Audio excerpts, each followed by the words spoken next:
All right, so last week we had a little technical difficulty and we don't have a video. But I think we talked about a good topic, and I want to review it a little bit just on video before we get going in our topic for today. What did we talk about last week? I wasn't here. Okay, we're going to ask someone else. JP's looking it up. If it wasn't recorded, I don't think it happened if it wasn't recorded. It did happen. Remember, Did we you wrote wrote out pricing? Was it we pricing? wrote out No, the the business plan of how many calls you have to make Goals. for your goals to do. Right. Oh, well, I was here for that, but that was 2 weeks ago. well, yeah, last week was sales. sales meeting, right? So technically, it was 2 weeks ago. You're right. Sorry. Yeah. But we talked about all of this learning about pre-listing drop-offs and qualifications, and today we're going to talk about the listing presentation. Doesn't really do you any good if you're not talking to people, right? Right. And so we talked about the fact that, you know, we're X number of weeks into it. Well, I mean, theoretically we're 11 weeks into it, but we're really further than that in a year. And what are you doing on your daily goals? What are you doing on your daily contacts? And are you keeping up with those? Because if you're not keeping up with those, continuing to do this is kind of a waste of time, right? So just to call everyone out, how are we doing? Are we doing better? Yeah. Good.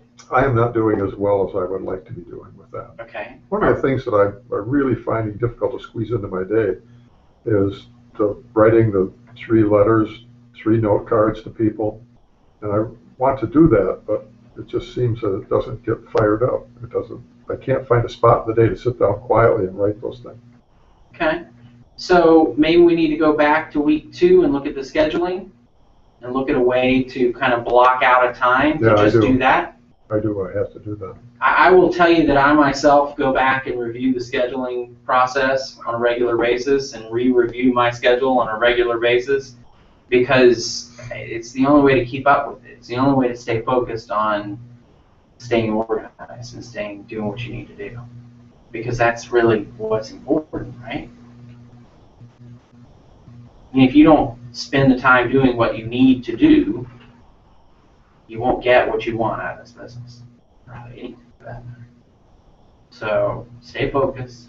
If you need to, go back review business planning, go back review scheduling, go back review prospecting, different ones that we've done, because you've got to stay focused on that business generation. That's the #1 thing that you need to do to be successful in this business. All right. We're going to talk about listing presentation today. Who's excited about listing? What? Who's excited about listing? Sorry, I'm going to say it louder.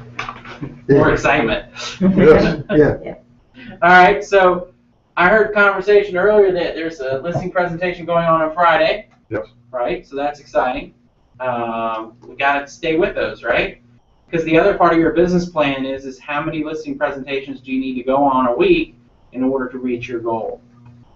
So as you get better at this, you go from really measuring your contacts to measuring your appointments to measuring your listings to just counting your money. Okay? All right, so let's talk about listing presentation.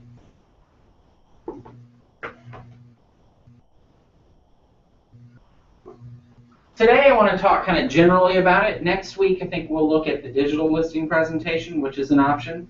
But I want to look generally at it, kind of a theoretical view of the pieces and components of the listing presentation. Because we've talked about the pieces and components of pre-qualification, of the drop-off package, the whole 9, right? So let's finalize that with the listing presentation. What's the first decision that you have to make regarding the listing presentation? How are you going to present it? So the medium in which you're going to deliver it, right? Along with that, what might also be a consideration in the medium that you're going to present it? For instance, if you wanted to present it on a big screen television, in this particular office, this is an option right here, right? Right. So maybe location? Because where should a listing presentation be? in the office here. And hopefully Where we it's get them to convenient come to for our the office. potential client. I think that's debatable. It is debatable, and that's definitely a point of conversation that I think we should have. So you have the medium and you have the location. Because the location can either be at the property, which is kind of the most typical in real estate. But again, do we want to be most typical or do we want to be different? Want to be most effective. Want to be most effective, that's a good answer. Or it could be in an office environment like this. Or what if the client is in, I don't know, China, and you can't do a face-to-face presentation? How could you do a presentation to somebody in China? Skype. Skype. I prefer other ones, but that tends to be the Kleenex of video chats. What do you prefer then? I prefer Google Plus Hangouts because, to be honest, the ability to share screens and all that sort of thing is much easier in Google Plus than it is in Skype. All right, good. But Skype is also more prevalent. I like to refer to Skype as the Kleenex of tissues. Right. Like Xerox is. Or Xerox is the copier. Or Coke. It's a verb. As Is Coke is to soda, right? It's Well, a for those of us Frigidaire. in Atlanta. Hey now. All right. So location, we've got the office, we've got the house, and we've got online. I think you ought to ask your prospect first Okay? where they want to do it, because there may be reasons they don't want to do it at home. There may be reasons they don't want to do it here. And of course, if it's online, you don't have much of a choice. Right. I mean, if they're across the world, you really only have one option. But Unless you plan otherwise, on if it's flying there. local, I think you ought to ask. I would always ask. Okay. So let's talk about the pros and cons of the different locations, office and house, from that standpoint. I mean, online, you're really only going to use online if they're not available to meet with you physically, right? Right. But isn't doing an online presentation better than over the phone? I think so, yeah. Because then you get to do your presentation. So let's talk about the pros and cons of the house and the office. What's the benefit of being in their house? They feel like they have some control over it. They feel in control. They feel comfortable. You also have access to the house. Things come up from time to time that have to do with the configuration of the house or something they'd like to show you. Okay, now in theory you've already walked through the house, so hopefully you've seen the majority of that and can deal with that. But yes, there could be something that came up special that you missed before or they didn't tell you about. What else? What's the other benefits of the house?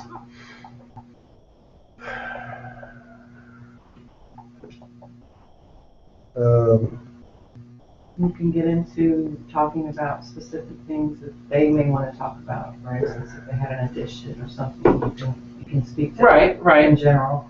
But again, hopefully you went through that when you did your walkthrough, because that was part of the point, right? Was tell me about your house as you walk through it. And so hopefully if it was important enough to bring up, they brought it up then. I don't know if you're thinking about this, but you have access to both parties, if you're at the house. You have Most access of to the both time. parties. Most of the time, yeah. Well, and if they have kids, you have access to their kids too, right? Yeah, you do, which you may not want, but you do. Because we're talking about benefits, right? All right, I'm going to go back and turn this around. I don't think many of the things that you've mentioned are actual benefits. To you, anyway. Yeah. Because, think about it. They're comfortable, you're not. If you're giving a presentation, you want to be as comfortable as possible, right? And so that you can be confident and consistent in your delivery of that presentation. As opposed to you're in a house with a dog that you're not quite sure about. Maybe you don't like dogs, but there's a 180-pound old English Mastiff that's decided it wants to take up residence in your lap while you're trying to give the presentation, and the owner just thinks that's cute. Trust me, I've seen them all. you've got those little ones, sweethearts of our life, running around like crazy people in the background screaming every 3 seconds. And one or both of the parties that you're trying to present to is not paying attention.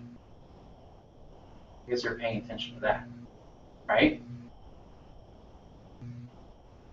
What else about being in the house could potentially be an issue in the delivery of your presentation? Let's talk about the medium. How do you want to present? We talked about for a second, we had the digital listing presentation, or you can use a PowerPoint, or you can use video, or you can use, a lot of those type of high-tech tools, right, to really make yourself stand out and show how much of an expert you are. Do you know how to plug into their big screen TV and give that presentation without blowing up their system? Well, some of you might. Some of you might not. You don't have to identify, it's okay.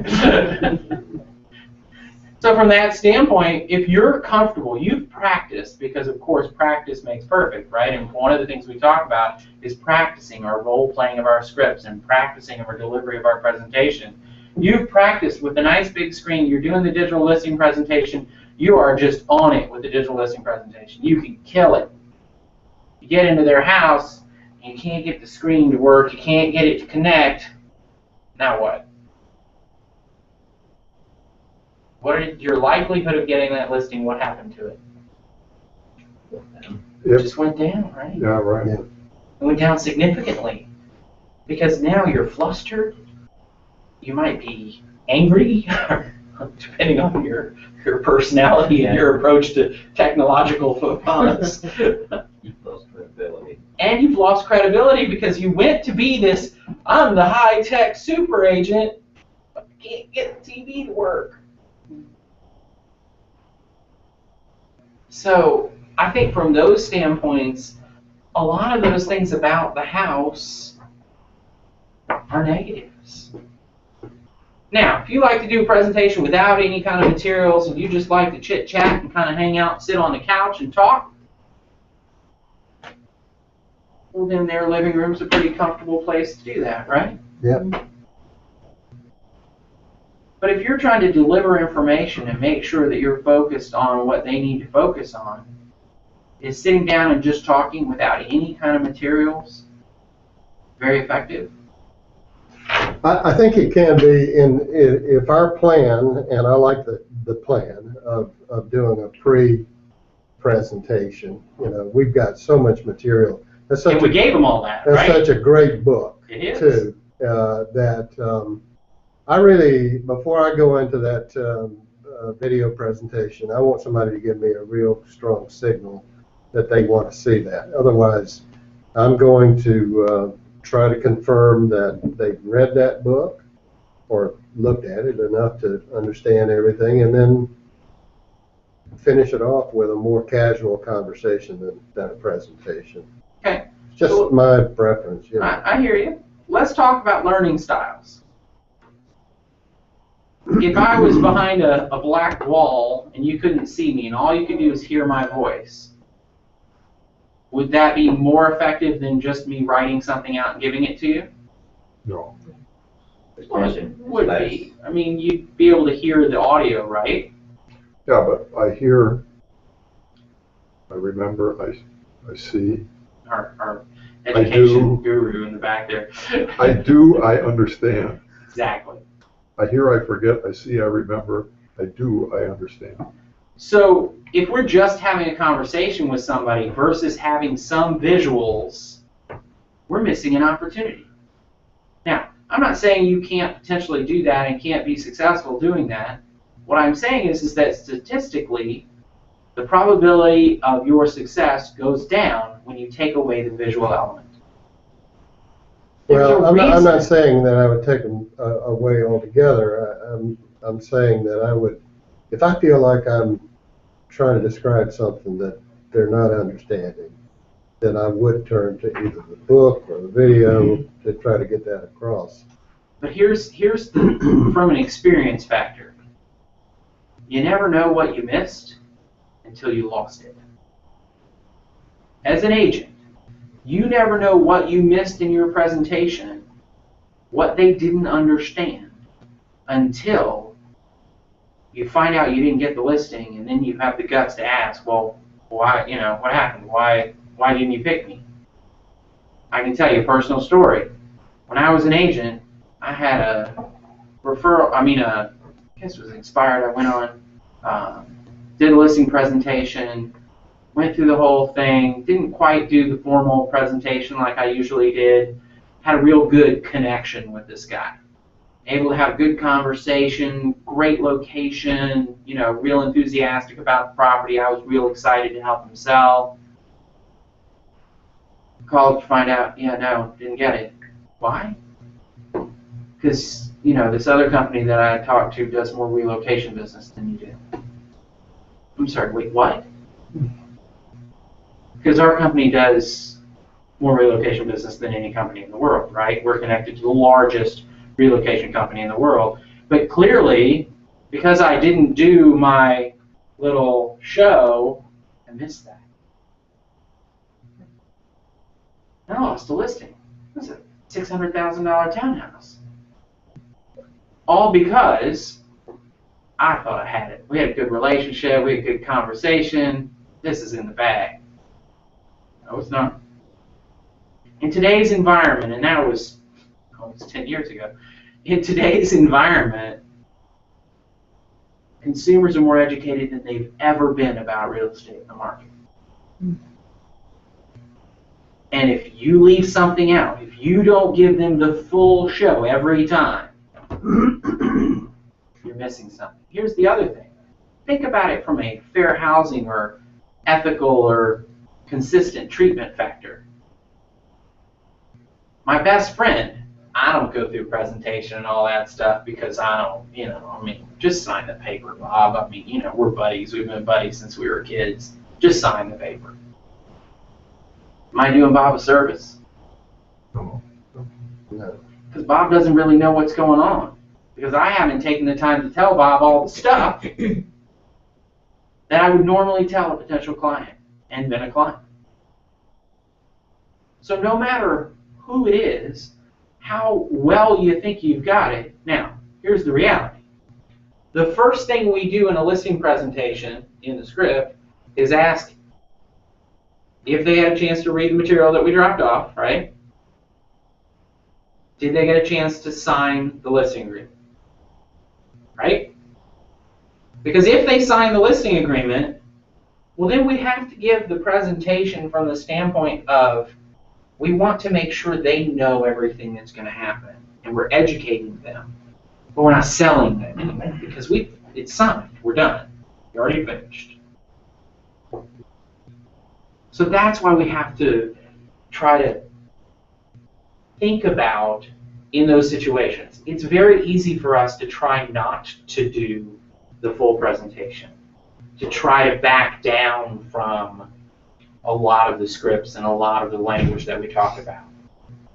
But the reality is that no matter who it is, what it is, where it is, you really should go through the whole process the same way with everyone.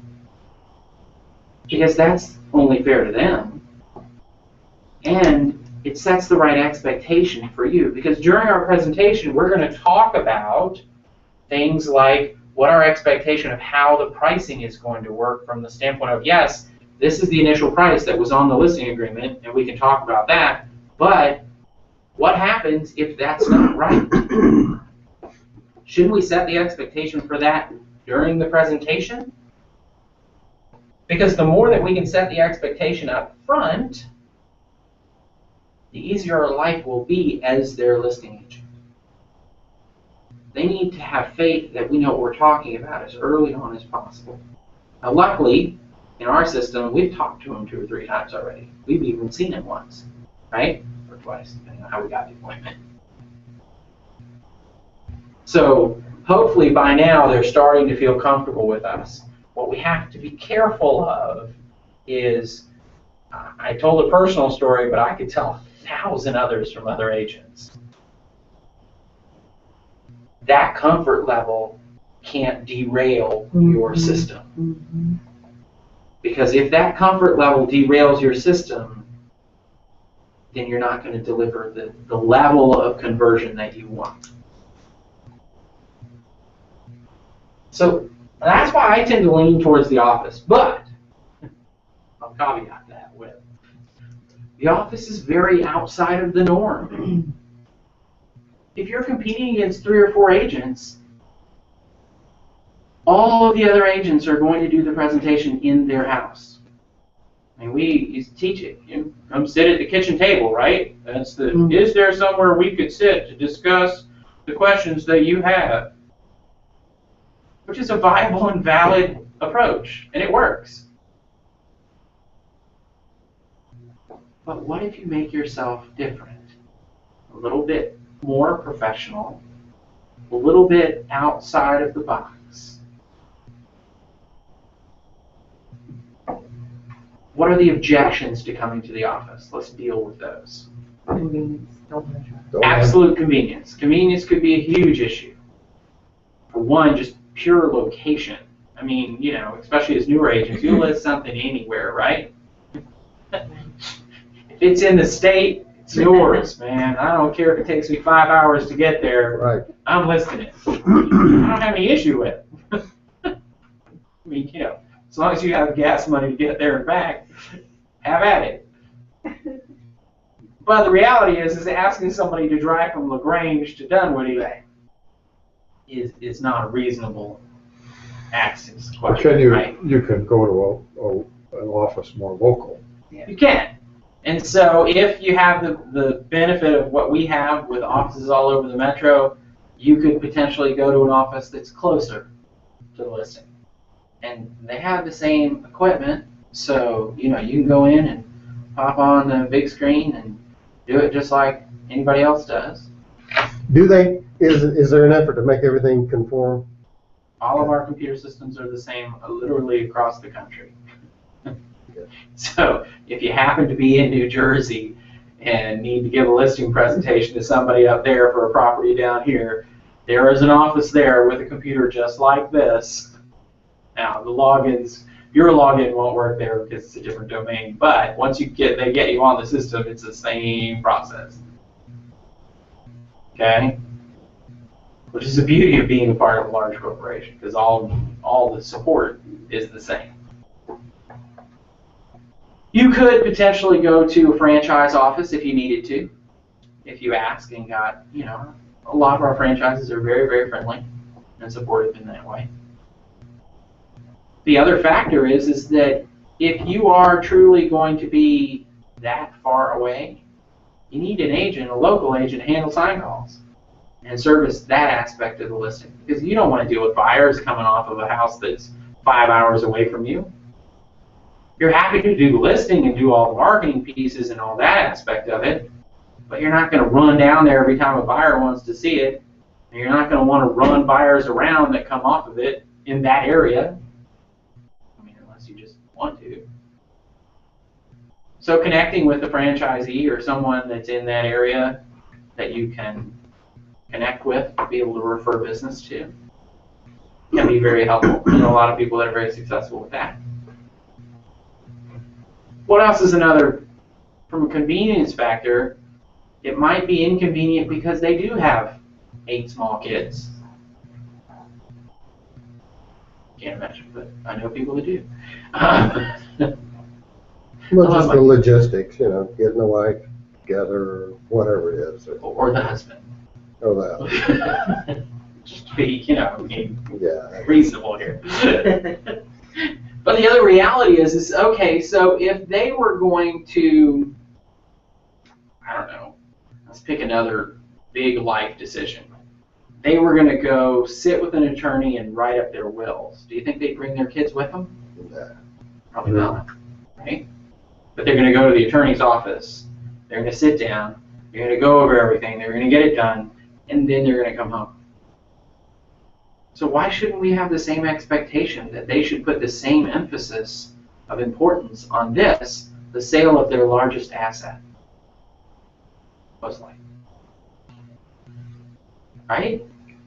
And so if we set that expectation with them, that this is that important. And yes, it's just as professional as anything else that you're going to deal with on a professional basis that you wouldn't bring along, the crew. Does that change the way you interface with them?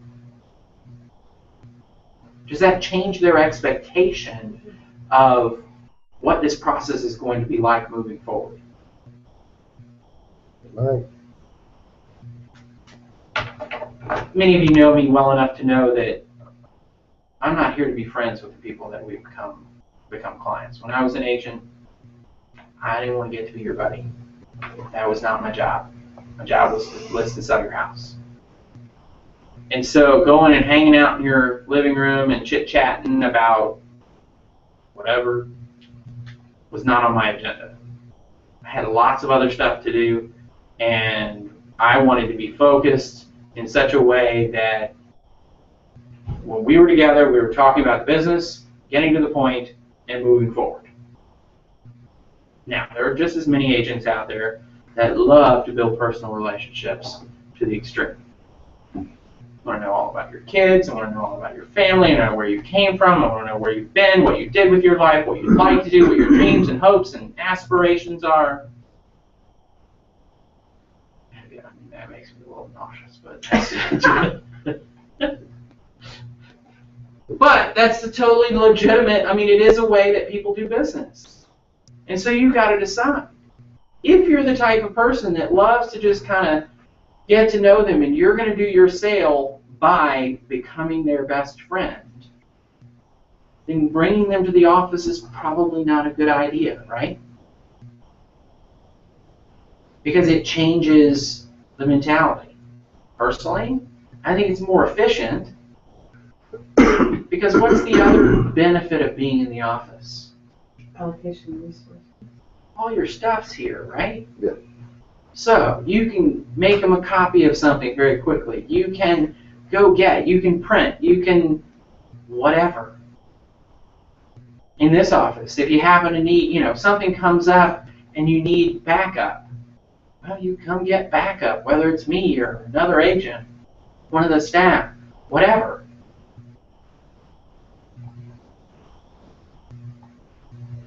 And you're good to go. So from that standpoint, I still think the office is the most successful place. From the standpoint of it sets a better expectation, it provides a better environment for you to be successful in your presentation, and it goes from that standpoint. All right, now that we've determined the location, let's talk a little bit more about medium. What is the benefit of being all high-tech and geeky? Well, I think You look like you know what you're doing. there's a level of expectation that people have that that's how business is conducted now. And even though in their own personal lives they may have nothing more than a flip phone, television, whatever, they kind of expect that if you're going to be serious about handling their business, that you're going to be in that environment and using those resources. During part of our presentation, we talk about that 90% of home buyers start on the internet. So if we can't show a little bit of technical prowess, does that instill a sense of confidence that we're going to be able to reach those 90% of the buyers? Not very effectively, right? Now, what's the risk in being all techie and geeky? Well, if you don't do it right and you Someone like me. experience technical difficulties, If you don't do it right and something goes awry you look and foolish. you can't recover, then yes, that can be very bad. Like we talked about, right, with their TV at their house. If you're going to plug into it and it's not working and you can't figure it out, Or they don't have a TV in their house. well, They're hopefully, expecting it. and that's it. Definitely, if you're planning on doing it at their house and planning on doing the digital part of your pre-drop-off, better be checking out their TV as you walk by to make sure that you know what you're going to plug into and how it's going to work. Now, it's relatively easy from the standpoint of most laptops and type machines have HDMI ports now, TVs typically have HDMI ports on the side of them, especially all the flat screens, although this one not so much. It's up behind it, as a lot of them are. But the nice thing is there is a cable coming out of one already. All I have to do is unplug something else and plug it in. So if their Xbox or whatever is plugged in, you could temporarily unplug that and it won't kill anything. Theory. But you want to ask permission, right? What's the other risk of the high-techy, geeky approach? Well, one risk is that they don't want to see that. They don't want to see that high tech. I mean, there's a certain part of the population that when you turn on the electric screen, they kind of go, Turn off. Yeah. right, they're done. They're not listening anymore. Or you have those people that get distracted by the pretty colors and what's going on the screen, and they aren't really paying attention to what you're saying or what's really written. They're just kind of looking at what's on the screen. So, you know, there's a certain percentage that you have to be aware of, and you got to pick that up pretty quickly from the standpoint of dealing with adjusting that, right? But the majority of the population in this day and age, anyway, does have a certain expectation that you're going to be able to prove your technical prowess. Now, one of the fun things about the digital listing presentation versus typical PowerPoint or other digital medium is that when we go over it, we're going to talk about who drives the digital listing presentation. Who clicks it to go to the next page? They do. Because the point that they're in control, they feel confident in their own home, is definitely a good thing. So we want them to feel that here. So letting them drive that presentation is very helpful. So, do you ask them before you go to their home or either the office to make a presentation, what type of presentation they would feel more comfortable with? Whether it's the high tech or the plan B, the more manual, more physical? Well, or you could. That can definitely be part of your qualification. Just like when you're prospecting with people, you know, you might ask them, what's your preferred method of contact? Would you prefer I call you back? Do you want me to text you? Do you want me to email you? You know, what would you prefer, right? What's the risk in asking them what type of presentation they want? Well, if they'll choose one that probably they think that they want to participate in, but there may be things missing. You may miss things that you'd like to emphasize by using their format. What if you say to them, well, you know, I do the presentation in several different ways. I can go all high-tech with the digital listing presentation, splash-based, it's really cool, interactive. You get to participate in it. Or we can do a PowerPoint, or I have, you know, just paper that we can look at, the book we can go through. You know, which one would you prefer? To some extent, if they say, oh, I want the high-tech, you know, interactive one, would some people feel like they might be asking for too much? Because, well, you offered to do the simpler, easier one on paper. Maybe we should just do that. Or which is not the more effective one, actually. But, Right. Yeah. And that's the problem is I think from that standpoint, they might feel inclined to kind of try to let you off the hook or not put you out too much, depending on who they are, and ask for the easier one, and end up not getting the best presentation. Yeah, somebody else comes along and does a better presentation and you lose out. So, but you also don't want to lose your client's ability to understand what you're. Absolutely.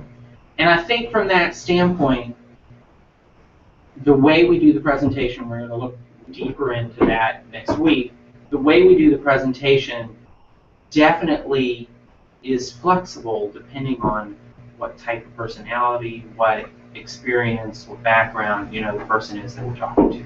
And that's important because you can't give the same presentation to everybody, right? So, that's a big part of it. All right, so we've got medium and location, and that took a lot longer than you might have thought, right? These types of things, these are important factors that you might not consider. You think, oh, well, just do it like everybody does it. We don't want to do it just like everybody does it. We want to be successful, right? So what's the next question? What's the next aspect of the listing presentation?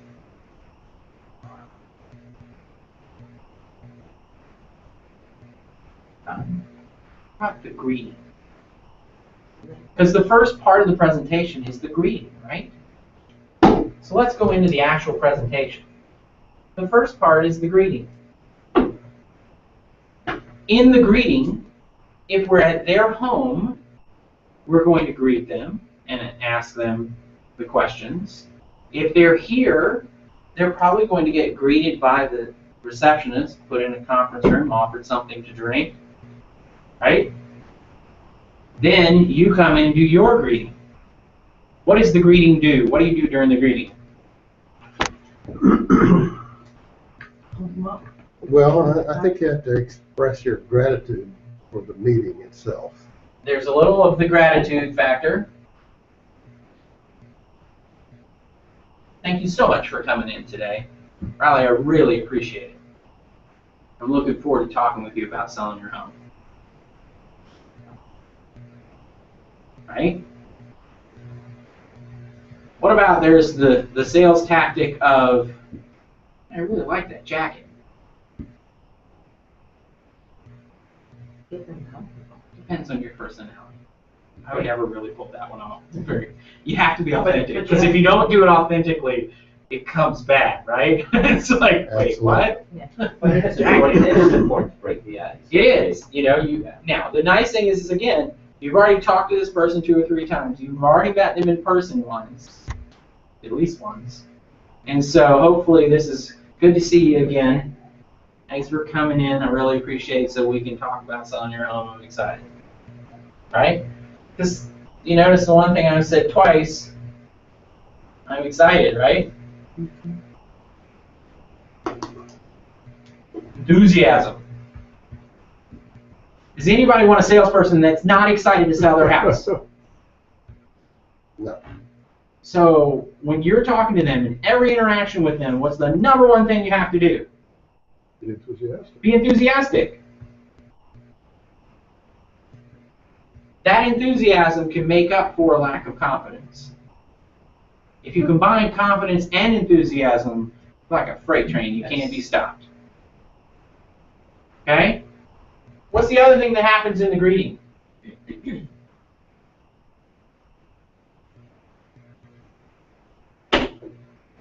Confirmation. Confirmation of what? Confirmation of, we dropped off the packet, remember? Here. We asked them to look through it. Did you get a chance to look through the materials? Right? We dropped off a listing agreement that was complete with price and everything in it. Did you have a chance to sign the listing agreement? No? Okay. Well, then you must have a question. What's the difference between you must have a question and you must have some questions? What's the difference between those two statements? Why would we say one versus the other? You want to be able to overcome the one thing that has kept them from signing the agreement. Because for most people, there's really one issue that's really stopping them. And so you really want to hit, if you can, that issue right away. The other thing is if they really only have one issue, and you say you must have some questions, Right. well, now they got to come up with some Make more. up some more. Now you got to deal with stuff you didn't have to deal with. So you must have one question. Great, so let's talk about what is that question. Now, here's the thing. So we find out the objection. Find it. And then diffuse it. do you diffuse an objection without you haven't even started the presentation yet? The objection, let's give an example. The objection is, I can't even think of one for some reason off the top of my head today. When you just had relocation. Relocation. I want to make sure that my property gets exposed to the most people relocating because I know all of my neighbors are from all around the world. Great. So if I can show you how we're going to expose your property to the largest relocation company in the world, and you feel comfortable and confident that I can sell your home, are you prepared to sign and list with me today? I haven't even started the presentation and I just closed on it. Right? What's their response going to be? Some of them are going to say yes. Especially if that was their own. Now, if they say yes, what happens to your confidence level, right? Like, woo! Because I can handle that. If they say no, what does that mean? Then there's more questions. And you follow up with, well, it sounds like you must have another question. So what is your question? Get them all. So you're going to find it, diffuse it, and then close. And then if you don't get to it, then you have to repeat. You might have to loop back around and do it again and get through the questions. Why do you want your list of questions before you even start your presentation? Well, so you can focus your presentation on the single thing that is really their objective. Yeah. The rest of it, they're already on board with. Exactly. Because our presentation, as all most presentations, are designed to tell you everything about everything, right? And if you do it, I mean, you know, you've got a typical PowerPoint or whatever, the goal of that visual is to help make sure you cover every topic and go through it in a certain order, right? So the point is that if we know what the objection is, we can make sure we answer that objection as we go through, and we can focus on that. So now we've got the greeting. We're happy and enthusiastic together. We've dealt with the objection or objections. We have a list of whatever things that we need to focus on to make sure we cover. And now what?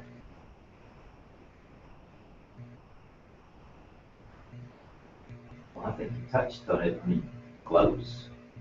Right, and we've closed and done through that. So we've gotten that. Now what? What are we here for? The presentation, right? So now we're going to do the presentation. Now the presentation itself has many components and things that we have to go through. But believe it or not, we just spent an entire session leading up to actually doing the presentation. Because that's how important it is that you be prepared for it, right? Because the number one thing that you can screw up in a presentation is not being prepared and knowing what you're talking about.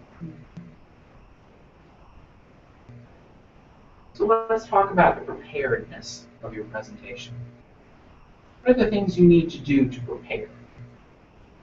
Be prepared, right? That's somebody's motto, isn't it? Boy Scouts. Boy Scouts. Be prepared. So if you're going to be a Boy Scout and be prepared to do your presentation, what's the first thing you better have done? Rehearse. Rehearsed. I like that word. Not sure I can spell it, but we'll go with it. I have an engineering degree, the spelling thing, so. Is research part of the preparation for rehearsal? Research. You better get your facts and figures.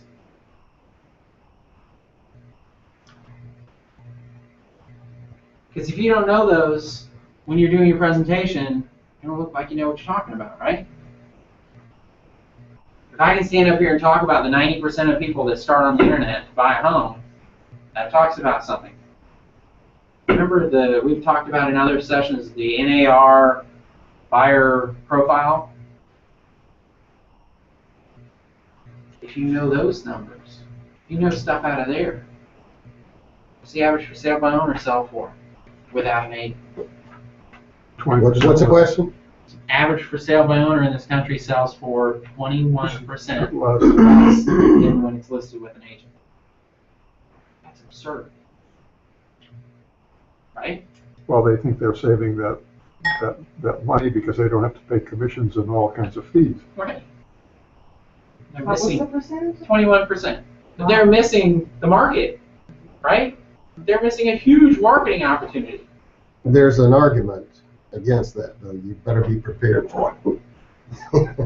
What is And that? it's the argument that most, if you take a look at the internet websites that cater to for sale by owners, they'll argue that, yeah, they sell for 21% less because the fact of the matter is that most people who sell FSBO are selling a lower priced home.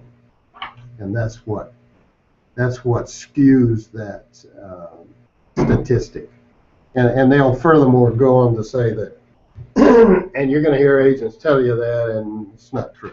I mean, it's a Well, I skewed mean, statistic. Statistics are what you make of them, right?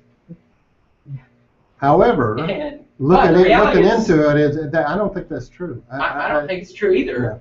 Also, from the standpoint of if you're going to make the argument that people with more money, who, just generally speaking, people with more money do a better job of keeping it, as a rule in this country, right? The more money you have, the better you are at protecting it.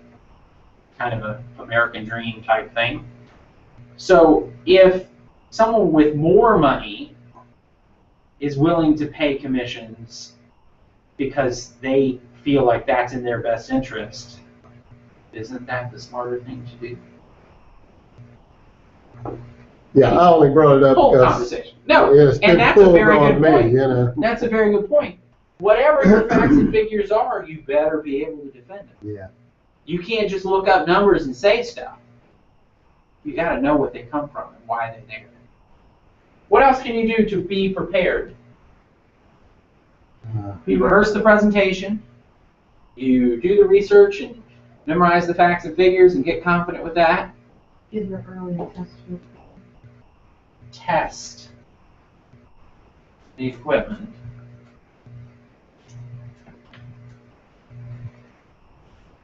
Along those same lines, what else should you do?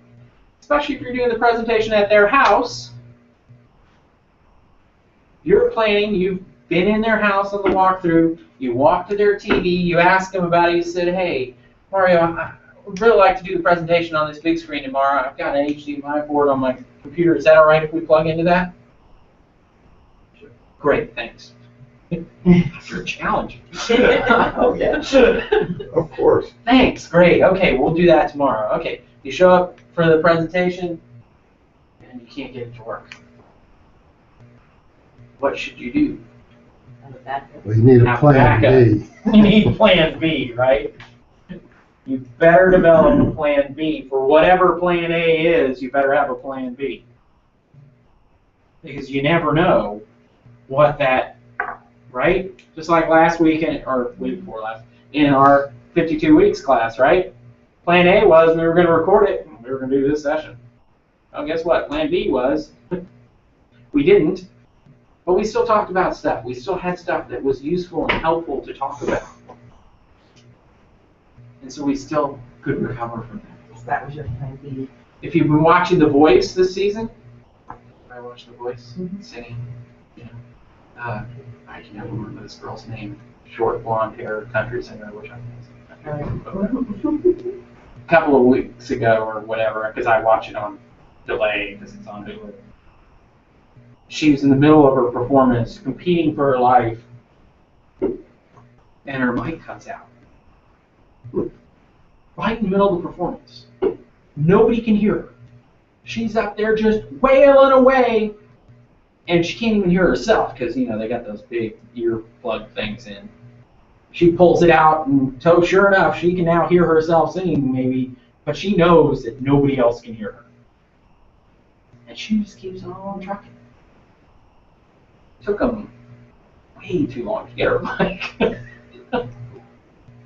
They finally got her another mic, and she just kept on going.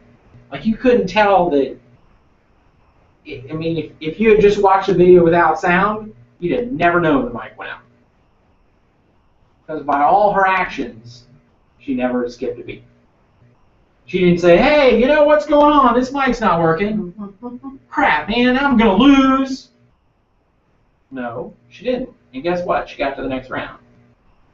And they still, 2 or 3 rounds later, talk about, you know, that was a defining moment for you. Because your ability to deal with adversity in that moment proved your character. So not having the technology work can be bad. But if you have a good plan B and can prove that you can deal with adversity, then hopefully that's enough to recover. All right. We have gone through. Anything else you need to do to be prepared? I think you need to know what the timeline is and the time frame is. You need to know, you need to be prepared to, you just need to know it and probably need to communicate it to the person you're printing. Knowing their timeline? Well, knowing how long, you know, the whole thing's going to take. Oh, yeah. As far as the presentation and all Yeah, that stuff? yeah. Definitely. Well, and part of our pre-qualification script, right? Well, you know, if you review this book, our Yeah. presentation will take about 15 or 20 minutes. Right. If you choose not to, it's probably going to be about 2 or 3 hours.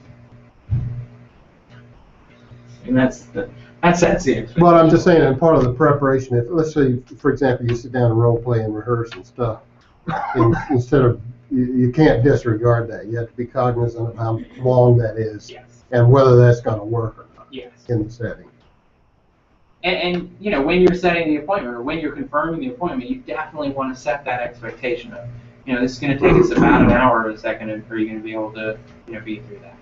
Is that going to be okay? Kind of a thing. That whole process.